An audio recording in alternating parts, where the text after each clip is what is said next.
Soomaalida waxa ku mahmaahdaa nin nool oo maxaa aragti ku laaban. Soomaalida hablaha qiimaha iyo qaayaha u yeeli jirtay waa la iskala gudbay. Waxayna xaaladdu maraysaa xaalad laga afariiro oo aan abid hore loo arag. Haddaba baraankii Soomaalida ay dhigi jirtay ma wuxuu aaday wax walba in la sameeyo oo dhaqankii iyo diintiiba ka hor imanaya. Daawadayaal sidaad baryahanba la socoteen, wiil Soomaaliya ayaa sheegay inuu guurdoon yahay oo uu yahay xoolo dhaqato ku nool waddanka Sweden. Ninkan waxa uu sheegay inuu ka bixin doono gabadha uu calmado ee uu guursanayo isagoo hablo fara badan meesha isku keenay inuu ka bixin doono 100 neef oo lo ah. Haddaba hablaha meesha tagay ayaan ka hadlaynaa hablahan waa hablo Soomaaliyeed balse markii ugu horeysay aan arkay waxaan u haystay inaysan Soomaali ahayn oo ay yihiin Afrikaan iyo dadyow kale.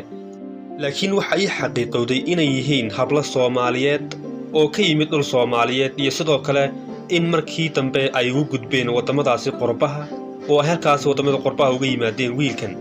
Haddaba talow gabdhaha dhaqanka noocan ah sameynaya ee ku xadgudbaya diintooda iyo dhaqankooda aslan kuma jirto gabadh xijaaban oo sharaf leh oo halkaas iman kartaa ma jirtaba aslan. sidaas awgeed hablahan wax diin ah kama muuqato haba yaraatee. haddaba arrinku baraanba waxa la rabaa in lagu soo jiito indhaha Soomaalida inay arkaan oo film ayaa laga wadaa. run ahaantii dhinac walba oo loo qaado way noqon kartaa. waxaana lagu mahmaahay nin noolow maxaa aragti ku laaban. Soomaalidu qiimo weyn ay hablo agtooda ka lahaayeen, aad ayaa loo qadarin jiray. laakiin maanta waxaa muuqata barihii u dambeeyay oo dhan sanadadii u dambeeyay ilaa 10 sano u dambeeyay in haba yaraatee hablihii ay maalinba maalin ka dambaysa ay harkaha sii goosanayaan. sidoo kalena waxa loo baahan yahay wacyi guud oo bulshada ku aadan. baraankan waxa uu si toos ah u saameynaya dad Soomaaliyeed. waxa daawanaya muuqaalada gabdhahaas laga soo qaadayo af Soomaaliga ku hadlaya, wiilkaas uu la ballamayo aslan ma jirtaba qof muslima gabadh muslima saaxiib ah haddana guri wada degan aslan ma jirto.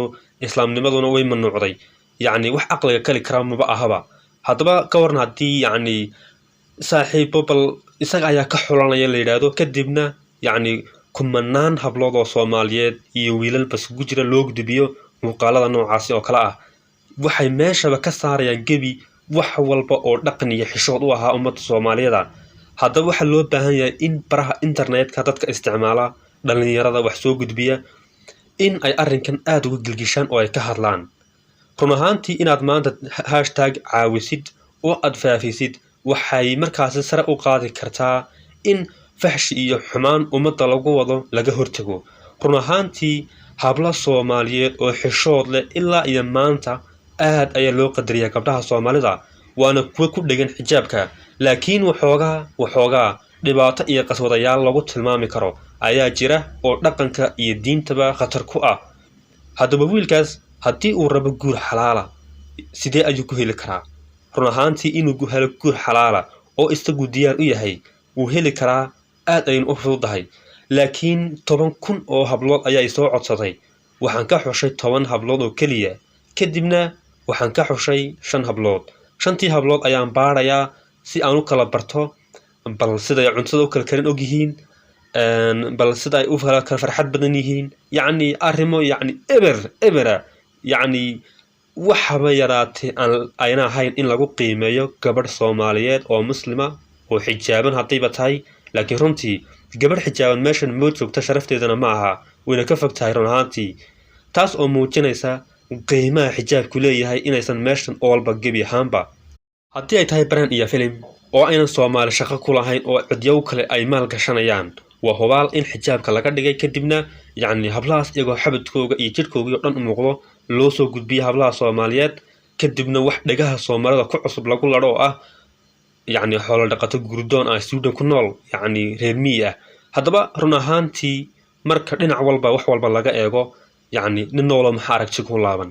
dadku waa inay aqli yeeshaan oo ay ka dhaliilaan oo ay ka dhiidhiyaan waxyaabaha dushooda ku imaanaya si simple ah si fudud, taas oo hadhow toona keeni doonta inay dalka gudihiisa iyo dhulka Soomaalida ay ka dhacaan. run ahaantii islaamku aad iyo aad ayuu u qadariyaa qiimaha iyo sharafta ay dumarku leeyihiin, balse يعني إن lagu ciyaaro maalinba gabadh يعني lasoo wareysto interview laga qaado يعني sidii bal shaqo la gelinayo oo kale wax aynu abidkeen aynu hore u arag oo dhigayna ku cusub oo indheena ku cusub inaan aragno kadibna iska daawano bal يعني xaqiiqooyin fara badan ayaa la leeyahay wal ogaanaya baraha internetka la soo dhigaya laakiin run ahaantii arrinku intaas uu ka weyn yahay